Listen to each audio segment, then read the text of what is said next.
দেশের চলমান জ্বালানি সংকট নিয়ে গুরুত্বপূর্ণ মন্তব্য করেছেন বিএনপির সিনিয়র যুগ্ম মহাসচিব রুহুল কবির রিজভী। তিনি বলেছেন, এই সংকট কোনোভাবেই অভ্যন্তরীণ ব্যর্থতার ফল নয়, বরং আন্তর্জাতিক পরিস্থিতির প্রভাবেই তৈরি হয়েছে বর্তমান অবস্থা। আজ শিল্পকলা একাডেমিতে জাতীয়তাবাদী চারু ও কারুশিল্পী দল আয়োজিত সংবর্ধনা ও সম্মাননা প্রদান অনুষ্ঠানে তিনি এই মন্তব্য করেন। বলেন, মধ্যপ্রাচ্যের চলমান সংঘাত ও বৈশ্বিক অস্থিরতার কারণে জ্বালানি তেলের সরবরাহ ব্যাহত হচ্ছে। ফলে দেশের তেলের দাম বৃদ্ধি এবং বিদ্যুৎ উৎপাদনে ঘাটতি দেখা দিয়েছে। আন্তর্জাতিক পরিস্থিতির কারণেই তো আমাদের জ্বালানি সংকট। এটা বিএনপি সরকারের কোনো ব্যর্থতা নয়। যদি বিএনপি সরকারের কোনো ধরনের ব্যর্থতার কারণে যদি এটা হতো তাহলে এক কথা ছিল। যারা লাইনে দাঁড়িয়েছেন 5 ঘন্টা 6 ঘন্টা, অনেকে বিরক্ত হয়ে ভিডিও ভাইরাল করছেন যে দরকার হলে দাম বাড়ান, তা আমরা এই কষ্ট করতে চাই না, এই দাঁড়াতে চাই না। এই বক্তব্যগুলো আসার কারণে এই সত্যটা, আমি যে সত্যের কথা বলছিলাম শিল্পী কবি এদের নিয়ে, এই সত্যটা হচ্ছে যে আন্তর্জাতিক পরিস্থিতি ভয়াবহ, যুদ্ধ চলছে, যুদ্ধ আবার শুরু হবে কিনা সেকেন্ড রাউন্ড, এটা নিয়ে পাকিস্তানে আলোচনা চলছে, ইউনাইটেড স্টেটস আর ইরানের মধ্যে একটা টান অবস্থা, এবং জাহাজগুলো আসতে পারছে না, এখানে জ্বালানি তেলের দাম বাড়ছে। এটা একটা সংকট, কিন্তু এটা একটা কৃত্রিম সংকট যুদ্ধের কারণে। এটা নিরসন করা কোনো কঠিন না, এবং এই ক্ষেত্রে যে দাম বেড়েছে এটা খুব ন্যাচারাল। কিছু এমপিরা পার্লামেন্টে বলছেন যে এটাকে সংকট বলা যাবে। ভাই, যেটা সত্য সেটা বলুন। এই সংকট তো বিএনপির কারণে হয়নি, বিএনপি সরকারের কারণে হয়নি।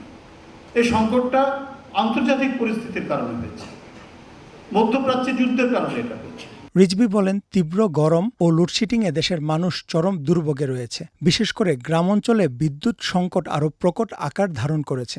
এই সংকট সাময়িক এবং আন্তর্জাতিক পরিস্থিতি স্বাভাবিক হলে তা কাটিয়ে ওঠা সম্ভব। এখন লোডশেডিং হচ্ছে, ভয়ঙ্কর লোডশেডিং, গ্রামের দিকে তো মারাত্মক লোডশেডিং হচ্ছে। তো সেই ক্ষেত্রে যিনি সংশ্লিষ্ট মন্ত্রী বা যারা রয়েছেন সরকারে, তাদেরকে তো একটা ড্রাইভ, বড় ধরনের ড্রাইভ দিতে হবে। কারণ এই সময় হচ্ছে প্রচণ্ড গরম পড়ে। রাজশাহীতে গতকাল 40 ডিগ্রি সেন্টিগ্রেড গরম।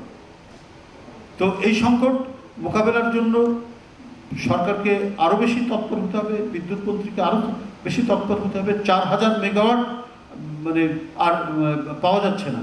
4000 মেগাওয়াট আর বিদ্যুৎ সেটা আমাদের ইয়ের থেকে চলে গেছে।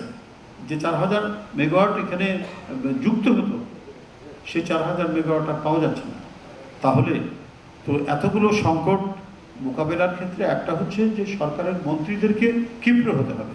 শুধুমাত্র নৈরাজ্যকর কথা বললে হবে না যে দেখুন এই পরিস্থিতির কারণে এটা করছে, বলছে হ্যাঁ এটা পরিস্থিতি, এটা হতে পারে, কিন্তু আমাদের তৎপরতা অব্যাহত রয়েছে, আমরা দ্রুতই এটা মোকাবেলা করব। মানুষকে আশ্বস্ত করুন, দেশের জনগণকে আশ্বস্ত করুন, কারণ এটা হচ্ছে নানা কারণে সেটা হচ্ছে, কৃত্রিমভাবে এটা হচ্ছে, যুদ্ধের কারণে হচ্ছে। তো সুতরাং এটা আশা করছি যে এটা নিরসন হয়ে যাবে, যুদ্ধ শেষ হয়ে যাবে, এবং জ্বালানি তেলের যে সরবরাহ সেটা দ্রুত গতিতে সেগুলো বৃদ্ধি পাবে, এবং এই পরিস্থিতি আর থাকবে না। সরকারের সংশ্লিষ্ট মন্ত্রণালয়গুলোকে দ্রুত কার্যকর পদক্ষেপ নেওয়ার আহ্বান জানিয়ে তিনি বলেন, জনগণকে আশ্বস্ত করতে দৃশ্যমান উদ্যোগ গ্রহণ জরুরি। সোহেল রানা, বিজয় টিভি, ঢাকা।